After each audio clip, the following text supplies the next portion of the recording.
सारे आप लोग पदाधिकारी हैं ना सभी प्रदेश के, तो ये भी हैं, कल वहाँ भी आएंगे। अभी आप लोगों को सबसे पहले कि आपको संगठन के बारे में किस तरीके से हमें आप लोगों को कार्य करना है मानव अधिकार जागरूकता और संरक्षण के विषय में। और सबसे पहले कि जो आपका एक संगठन का एक कार्य करने का तरीका है, कार्यशैली है, पदाधिकारी हैं, प्रदेश कार्य समिति है, जिला कार्य समिति है, तो संबंध में भी आने वाले समय में कुछ कार्यशालाएँ होंगी, तो उसमें आपको सभी समझाया जाएगा। पूरी एक कार्यशाला लगेगी, प्रशिक्षण शिविर लगाया जाएगा, तो ये वो अगले महीने से स्टार्ट होंगे यहाँ पर ग्वालियर में। लेकिन अभी हाल फिलहाल जैसे आप बैठे हो, मेरे परिवार के सदस्य ही हो, मेरे से तो एक जनरल आपको थोड़ा सा ब्रीफ हम देना चाहते हैं कि संगठनात्मक कुछ प्रक्रिया होती है, कुछ अनुशासन होता है, उसका हमें विशेष ख्याल रखना है। और आप सभी लोग एक ऐसे ब्रांड से जुड़े हैं, एक राष्ट्रीय जो ब्रांड से जुड़े हैं, मानव अधिकार सामाजिक न्याय आयोग। तो ये मानव अधिकार एक इंटरनेशनल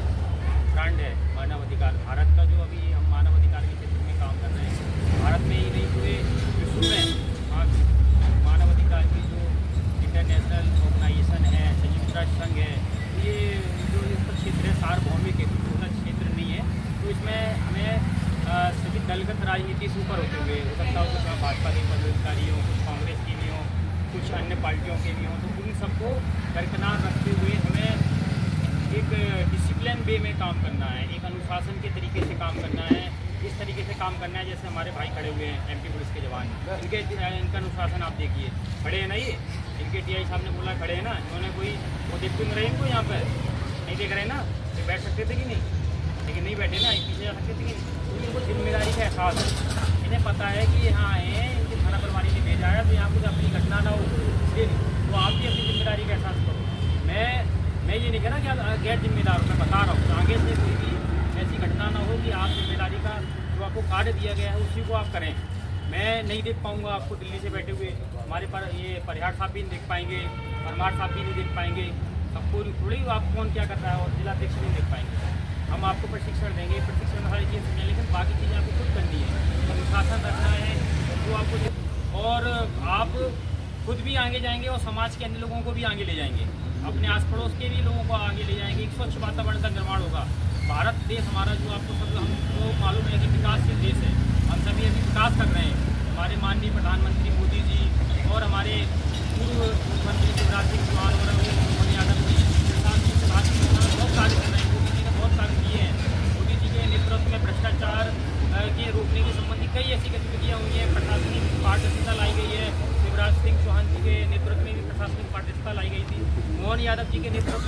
ज़्यादा सख्त हैं वो इस दिशा में। वो तो छोटी छोटी चीज़ों को भी समझ रहे हैं कि छोटी छोटी जैसे कि समस्याएं होती हैं, लोगों को पटवारी संबंधित समस्याएं होती हैं, पटवारी रिश्वत लेते हैं, कई जगह ऐसा पाया गया तो उन्होंने पार्टिशरा कर दी है। कोई चीज़ें हैं उन्होंने डायरेक्ट कर दी हैं, ऑनलाइन कर दी हैं, पीएम साहब ने भी कई चीज़ें ऑनलाइन कर दी हैं। तो मैं आपको ये बताना चाहता हूँ कि मानव अधिकार का हनन और भ्रष्टाचार दोनों एक साथ जुड़े हैं। जहाँ मानव अधिकार का हनन होगा वहाँ भ्रष्टाचार भी होगा, और जहाँ आपने मानव अधिकार का हनन रोक दिया वहाँ आपने भ्रष्टाचार भी रोक लिया। तो आपको दो कार्य करने हैं, मानव अधिकार का हनन रोकना है, प्लस आप जहाँ मानव अधिकार का हनन रोकेंगे वहीं भ्रष्टाचार खत्म हो जाएगा। मानव अधिकार के बारे में लोग बाग जुड़ते हैं क्योंकि ये सब्जेक्ट बहुत रुचिकर है कि मानव अधिकार है, हमें मानव अधिकार से लोगों को लगता है कि मतलब कि मानव अधिकार से बहुत सारी चीज़ें हैं, पुलिस विभाग है हमारा वो थोड़ा सा हमसे रिस्पेक्ट करेगा इसलिए जुड़ते हैं। लेकिन जबकि मानव अधिकार जो है इसके बारे में जानकारी किसी को नहीं है मानव अधिकार की। और हर व्यक्ति जो इसकी कानूनी किताब है, मानव अधिकारों की जो कानूनी किताब है, हर व्यक्ति उसको अध्ययन नहीं कर सकता। अगर मान के चलो आपको पूरा संविधान हर व्यक्ति नहीं पढ़ सकता यहाँ पे कि संविधान के आर्टिकल है 12 से 35 के बीच में, और मानव अधिकार जो हमारा आया है संयुक्त राष्ट्र संघ से आया है, आर्टिकल 1 से लेकर आर्टिकल 30 है संयुक्त राष्ट्र में जो यूनिफॉर्मल डिक्लेरेशन हुआ है वो है, और उसके साथ हमारे 12 से 35 मौलिक अधिकार हैं, है ना, 35 से 51 हमारे राजकीय नीति निर्देशक तत्व में। ये बहुत सारे अनुच्छेद हैं, बहुत सारे अनुच्छेद, बहुत सारी धाराएं उपधाराएं हैं। एक वकील भी पूरा तरीके से नहीं पढ़ पाता है, वो भी भाई अपना अगर उसकी एक विशेषज्ञता होगी, जिस फील्ड का विशेषज्ञ होगा उसको ही पढ़ पाएगा, नहीं पढ़ सकते। लेकिन अब हम सबको मानव अधिकार वहाँ तक पहुँचाना होता है जहाँ पे लोगों को अपने अंगूठा भी लगाते हैं, ऐसे आदिवासी लोगों के तक एरियो तक हम ले जाते हैं जहाँ उनको पता ही नहीं होता कि साहब मानव अधिकार तो बहुत बड़ी बात है, उन्हें अपना नाम लिखना नहीं आता है। वहाँ तक आपको जाना है, और आप इतने तो पढ़े लिखे हैं ही सभी, मुझे लगता है कि आप तो पढ़ तो लिखते ही। ऐसे लोगों की मानव अधिकार के बहुत अच्छे कार्यकर्ता बने आदिवासी क्षेत्रों में, रायपुर में, छत्तीसगढ़ में, राजस्थान में, भीलवाड़ा इलाके में ऐसे हमारे मानव अधिकार के कार्यकर्ता उन्होंने इतने अच्छे कार्य किए हैं कि जिन्होंने आपका नाम लिखा नहीं आता, आदिवासी लोग हैं, और उन्होंने खुद का अपना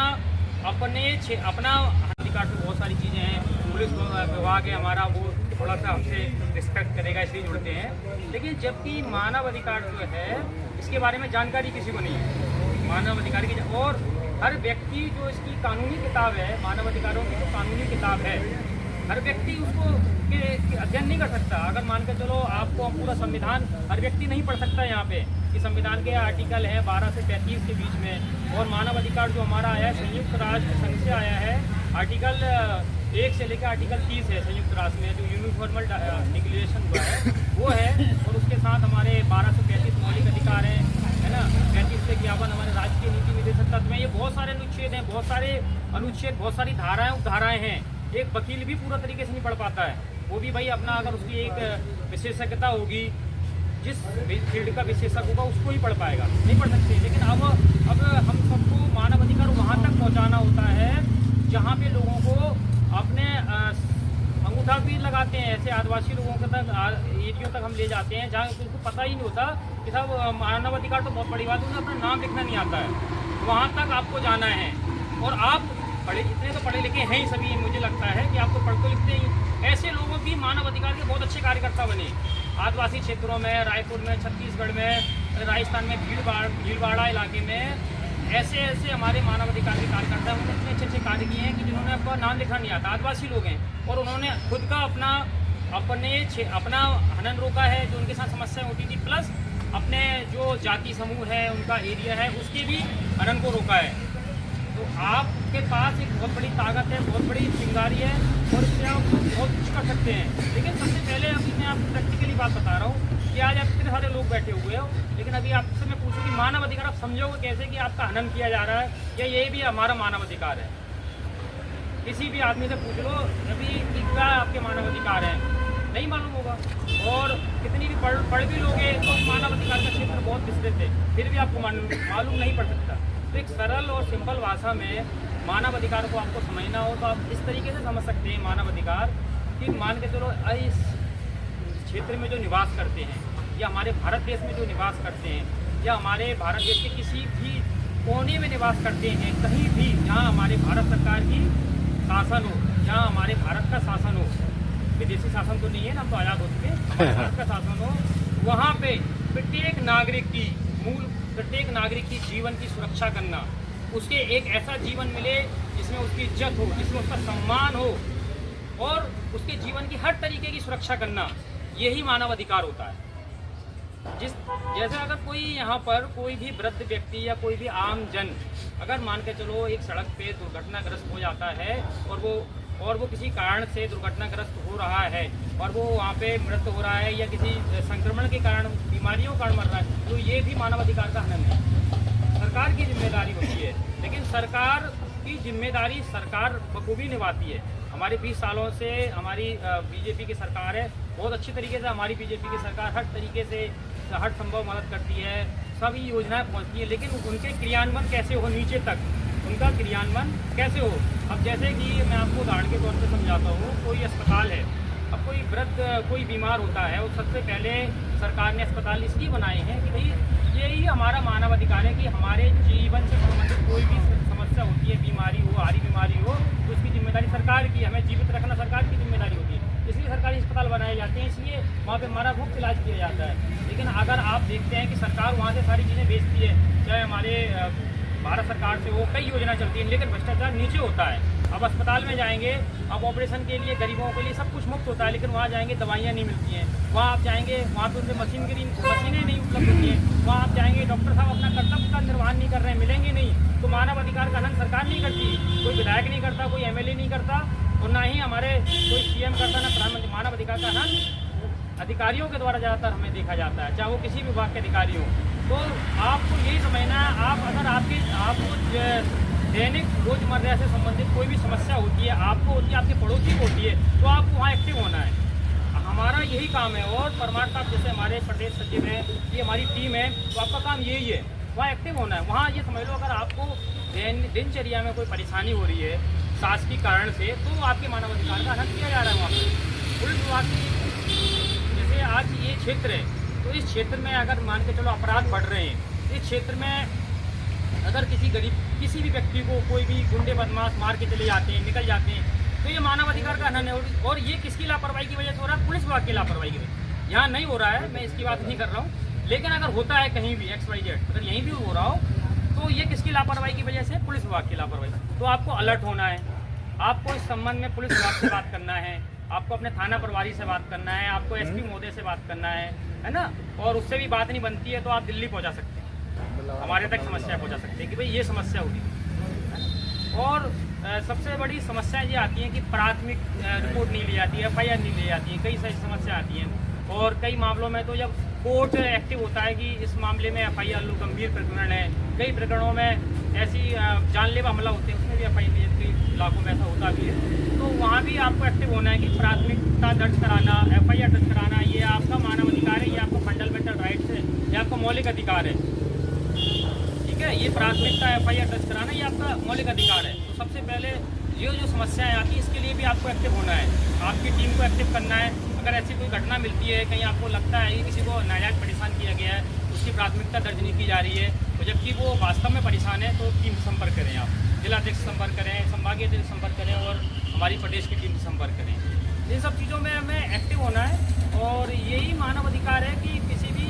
व्यक्ति का जो जीवन है, उसकी प्राण एवं दैहिक स्वतंत्रता की रक्षा, आर्टिकल 21 है ना,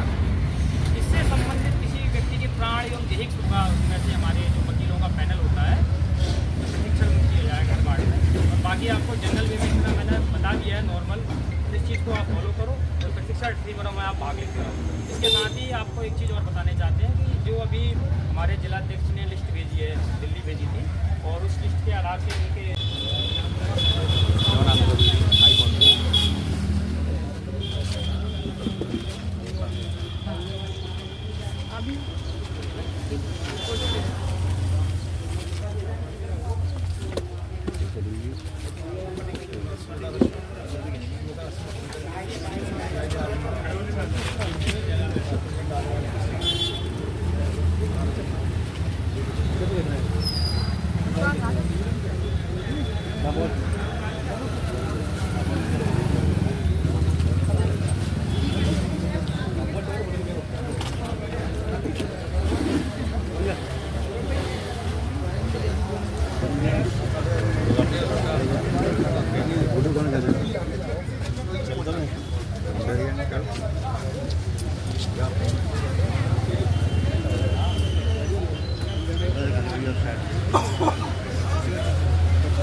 आप भाई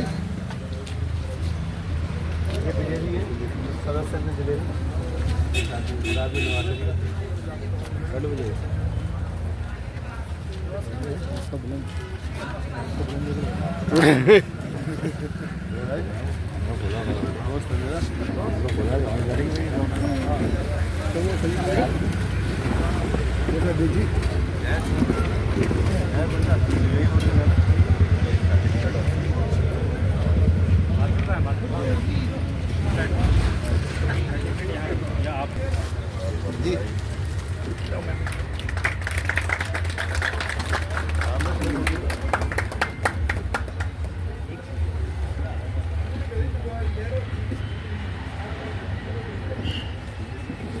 कार्ड भी होगा कार्ड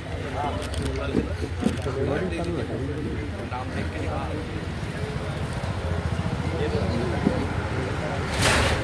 सारे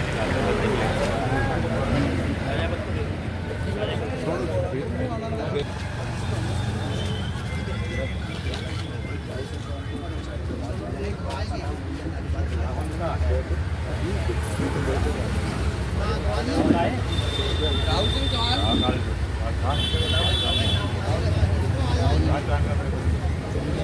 मैं सोच रहा था जबलपुर से जबलपुर आना पड़ता जी जी आऊँगा पक्का आऊँगा नहीं आएंगे पक्का आएंगे जी जी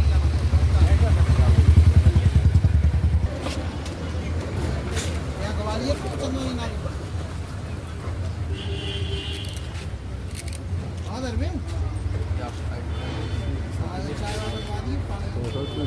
सोनू कौशल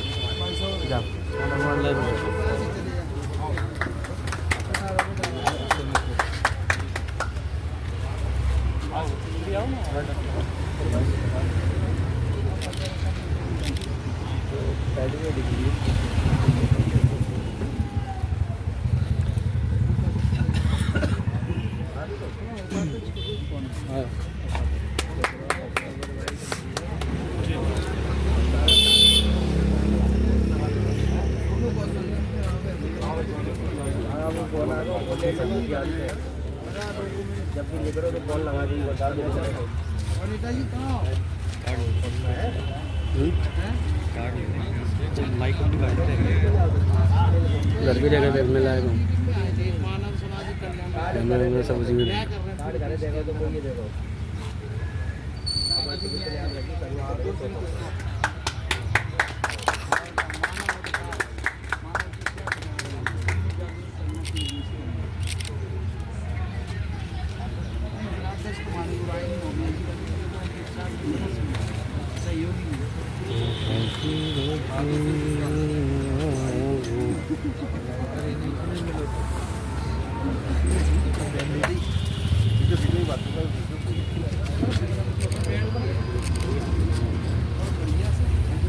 फोटो में ले रहा हूँ, मैं वीडियो बना रहा हूँ।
रेनू साहू,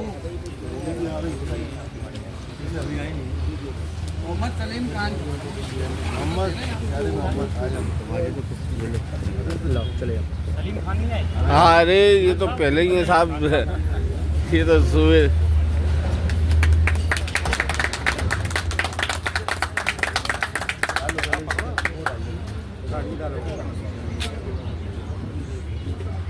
राम लखन सिंह परियार,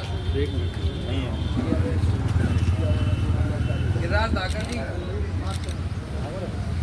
योगेंद्र गुर्जर जी,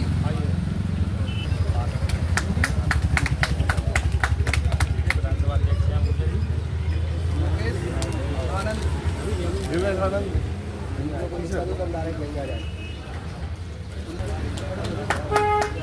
भाई साहब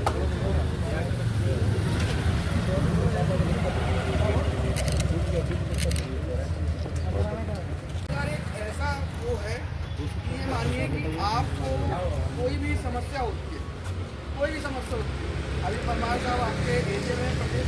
सचिव बनाए गए, मान लो कि आपको कोई समस्या होती है, कोई ऐसी परिस्थिति जो आप नहीं बता पा रहे हैं, आप इनसे कह सकते हैं, आपके मोहल्ले में कोई तकलीफ है वो भी बता सकते हैं। तो ये उस चीज़ का मैं यही आप लोगों से ही जानकारी यही दिलाना चाहता हूँ कि जब तक अभी ये इसका संगठन हमें और मजबूत करना है, अपने ऐसे ही भाई लोगों को बनाना है, जिससे क्या होगा, ये संगठन मजबूत होगा, हमारी पकड़ मजबूत होगी, हमारी पकड़ मजबूत हो गई तो हम क्या आज 10 होंगे, 200 होंगे, 500 होंगे, हमारी बेइज्जती होगी, तो वैसे ही हमारी आवाज़ और बुलंद होगी। बस मैं आप लोगों से बता रहे हैं कि भाई बड़े हैं सब, उनको मेरा नमस्कार, बहुत बहुत धन्यवाद।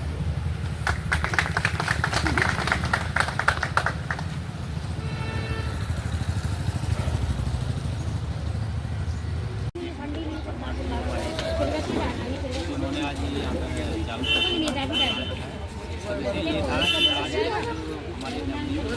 चालू अधिकारी जो हैं उनको मानवाधिकार